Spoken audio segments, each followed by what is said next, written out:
For big business, despotism was often a useful tool for securing foreign markets and pursuing profits. One of the U.S. Marine Corps' most highly decorated generals, Smedley Darlington Butler, by his own account, helped pacify Mexico for American oil companies, Haiti and Cuba for National City Bank, Nicaragua for the Brown Brothers Brokerage, the Dominican Republic for sugar interests, Honduras for U.S. fruit companies, and China for Standard Oil.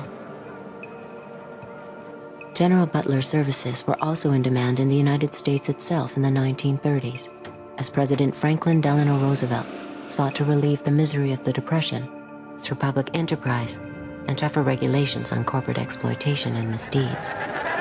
More power to you, President Roosevelt. The entire country's behind you, thrilled with hope and patriotism.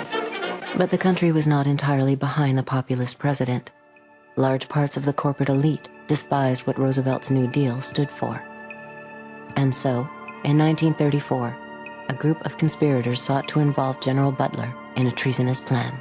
The plan as outlined to me was to form an organization of veterans, to use as a bluff or as a club at least, to intimidate the government. But the corporate cabal had picked the wrong man. Butler was fed up with being what he called a gangster for capitalism.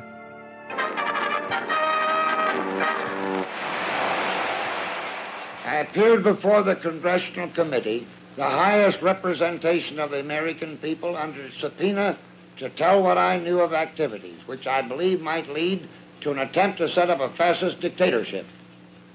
The upshot of the whole thing was that I was supposed to lead an organization of 500,000 men, which would be able to take over the functions of government. A congressional committee ultimately found evidence of a plot to overthrow Roosevelt. According to Butler, the conspiracy included representatives of some of America's top corporations, including J.P. Morgan, DuPont,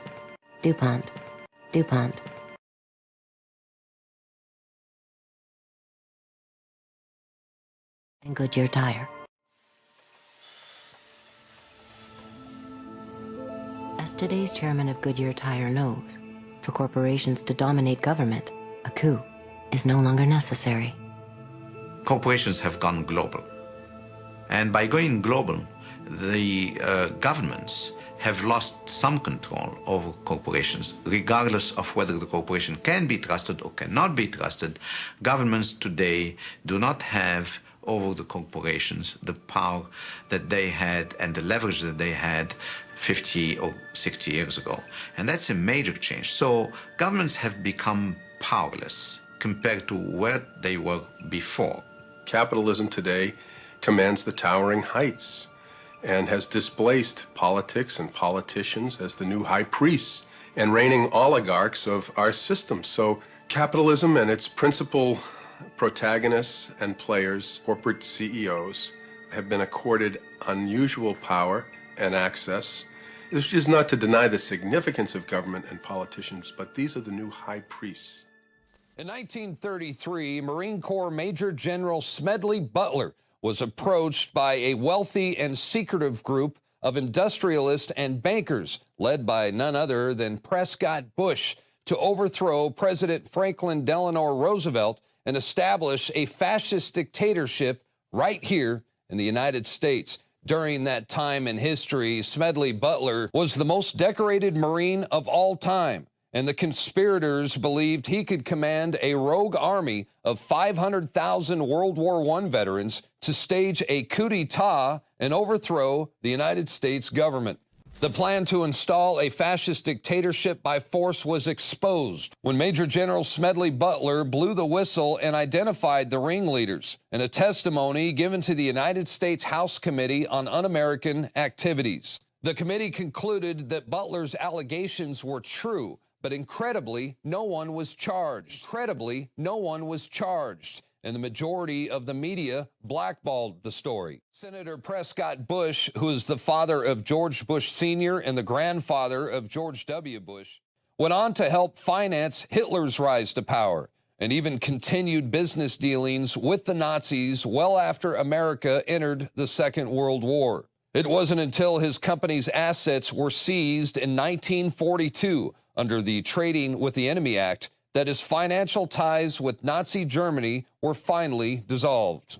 At the end of World War II, Operation Paperclip was launched by the Office of Strategic Services, the OSS, to smuggle known Nazi war criminals into the United States for recruitment into U.S. intelligence agencies. The Nazis were cleared to work in America after having their backgrounds bleached by the military. False employment histories were provided, and their previous Nazi affiliations were completely removed from the record. The OSS provided a model for the Central Intelligence Agency that was established in September 1947. The CIA specialized in propaganda, economic warfare, sabotage, and demolition. By the early 1950s, they controlled over 25 newspapers and wire agencies and had 3,000 plus employees engaged in propaganda. Journalists willing to promote the views of the CIA included members of the New York Times, Time Magazine, Newsweek, The Washington Post, and CBS Television. The CIA's rise to power gave birth to the military-industrial complex. And by the end of Eisenhower's presidency in 1961, it had become evident that the federal government could no longer control the agency. The CIA had gone rogue. I appeared before the Congressional Committee, the highest representation of the American people, under subpoena to tell what I knew of activities which I believe might lead to an attempt to set up a fascist dictatorship. Does America owe its edge in military technology to Nazi war criminals brought here after World War II? The truth is that thousands of former Nazis, some of whom committed atrocities, went to work for the United States government. Do you have any people paid by the CIA who are working for television networks?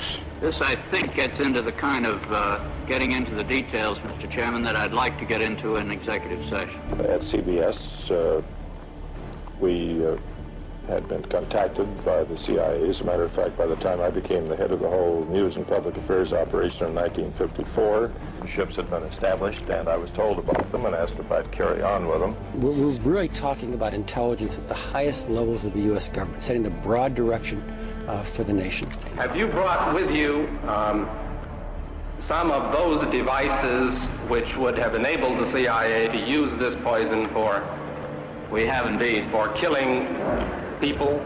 But also the toxin itself would not appear in the autopsy? Yes. Well, when the president does it, that means that it is not illegal. If you've been anywhere near a television set or a radio these past few hours, you already know that John Lennon of the Beatles is dead. He was shot late this evening in front of his apartment building in New York City. Despite evidence that Noriega was involved in drug trafficking, Bush kept Noriega on the payroll. We interrupt your regular programming to tell you of a plane crash in northeastern Minnesota, where we have just had confirmed a short while ago 8 people were killed on a small beach aircraft that was on its way to Evelyn, Minnesota, including Senator Paul Wellstone of Minnesota. And according to the senior staff in the senator's office, not only the senator, but his wife Sheila, his daughter, 3 members of his staff, and the 2 pilots. The CIA has been and is now completely out of control. The accusation is that drugs are being sold by the Contras and that the CIA knew about it and didn't do anything.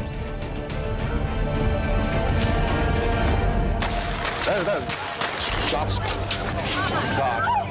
These are the agents immediately driving after the assailant. There are 2 or 3 people down on the ground.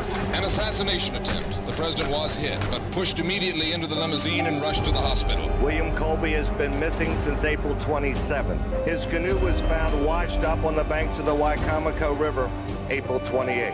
He's missing and presumed drowned. The United States tonight declared in effect that Panama's General Manuel Noriega is a threat to this country's national security. When George Bush became director of the CIA in 1976, he inherited Noriega as a contact. When you read these outrageous charges by a drug-related, indicted dictator, discount them. They are total lies.